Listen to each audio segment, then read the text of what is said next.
नमस्कार, मी स्मिता कुलकर्णी. एक कविता सादर करते. कुणी लिहिली माहिती नाही आहे, पण छान वाटली.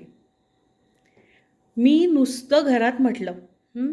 मी नुसतं घरात म्हटलं की मी पंढरीच्या वारीला जाणार. मी नुसतं घरात म्हटलं की मी पंढरीच्या वारीला जाणार, पांडुरंगासोबत 4 गुजगोष्टी करणार.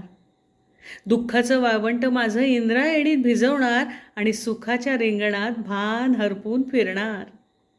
तर केवढा कांगावा घरातल्या विठोबानं केला. कमरेवर हात घेत म्हणाला, मुलांचं काय, माझा डबा कोण देणार? आईशी बोललीस, काही जबाबदारीची जाणीव? नुसता माझ्या नावानं मुक्त घोष केला, नुसता माझ्या नावानं मुक्त घोष केला, कारण मी नुसतं घरात म्हटलं की मी पंढरीच्या वारीला जाणार. सासूबाईंनी तर पार आवडीचं मौनच घेतलं.